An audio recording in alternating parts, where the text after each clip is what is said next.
আপুনি বাৰু জানেনে বিশ্বৰ মুছলমানসকলে পবিত্ৰ কাবা শৰীফ দৰ্শন কৰিবলৈ কিয় আহে? আপুনি বাৰু জানেনে পবিত্ৰ কাবা শৰীফত থকা জান্নাতি কলাশিলৰ বিষয়ে? সময়ৰ সুযোগ মিলিলে আপুনিও এবাৰ এইখন ঠাইলৈ যাব বিচাৰেনে? যদি যাব বিচাৰে তেন্তে এগৰাকী মুছলমান হিচাপে কমেণ্টত আমেন লিখিবলৈ নাপাহৰিব। ছৌদি আৰবৰ মক্কাৰ কাবা শৰীফ, য'ত গোটেই বিশ্বৰ লাখ লাখ মুছলিমে একতাৰ মাধ্যমেৰে ধৰ্মীয় ভাৱ গাম্ভীৰ্যৰ সৈতে প্ৰাৰ্থনা কৰি থাকে। মুছলিম বা মুছলমানৰ অৰ্থ হ'ল আত্মসমৰ্পণ। মুছলমান সেইজন লোক যিয়ে নিজৰ ইচ্ছাক আল্লাহৰ ওচৰত আত্মসমৰ্পণ কৰে। কিন্তু বৰ্তমানে মুছলিম বুলিলে সাধাৰণতে ইছলাম ধৰ্মাৱলম্বী লোকসকলকে বুজোৱা হয়। খ্ৰীষ্টানৰ পাছতেই বিশ্বৰ দ্বিতীয় বৃহৎ জনবহুল সম্প্ৰদায়টো হৈছে মুছলমান। ছৌদি আৰবৰ পুৰণি চহৰ মক্কাত হজৰত মহম্মদ নামৰ এগৰাকী মনীষীৰ জন্ম হয় ৫৭০ খ্ৰীষ্টাব্দত। সেই সময়ত ভ্ৰষ্টাচাৰ আৰু একনায়কত্ববাদী শাসনে সমগ্ৰ আৰৱ জাতিক জুৰুলা কৰি তোলা আৰু এবুৰি সমস্যাৰে জৰ্জৰিত ছৌদি সমাজখনক নতুনকৈ নিৰ্মাণ কৰিবলৈ এজন যোগ্য লোকৰ প্ৰাসংগিকতা জ্ঞানস্বামীয়ে বাৰুকৈ অনুভৱ কৰিছিল, যাৰ পৰিণতিত ৬১০ খ্ৰীষ্টাব্দত হজৰত মহম্মদ নামৰ ৪০ বছৰীয়া পয়গম্বৰ এগৰাকী নেতৃত্বত ইছলাম নামৰ নতুন আদৰ্শ এটাই গা কৰি উঠিছিল।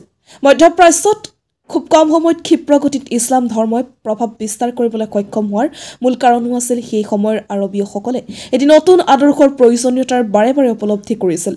ইছলাম ধৰ্মলৈ ধৰ্মান্তৰিত হোৱা প্ৰথমজন ব্যক্তি আছিল আবু বক্কৰ ছিদ্দিক।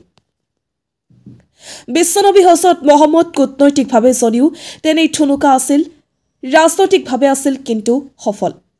সময়ত এক শ্ৰেণী ক্ষমতাশালী সম্ভ্ৰান্ত লোকৰ হাতত পদে প্ৰতি কঠোৰ লাঞ্ছনাৰ বলি হোৱা দুৰ্বল বেদুইনসকলৰ ন্যায়ৰ হকে থিয় দিছিল হজৰত মহম্মদে। সেই বেদুইনসকলৰ বিপুল সঁহাৰিতে মুছলমানৰ প্ৰভাৱ বিস্তাৰ ঘটে।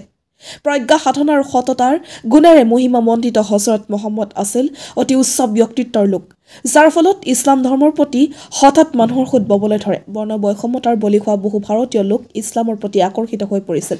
শেষলৈ ভাৰতলৈ ইছলাম ধৰ্মৰ ক্ৰমাৎ প্ৰভাৱ বিস্তাৰ ঘটিছিল তুৰ্কীৰ ৰজা মহম্মদ ঘুৰিৰ ভাৰত আক্ৰমণৰ পাছত।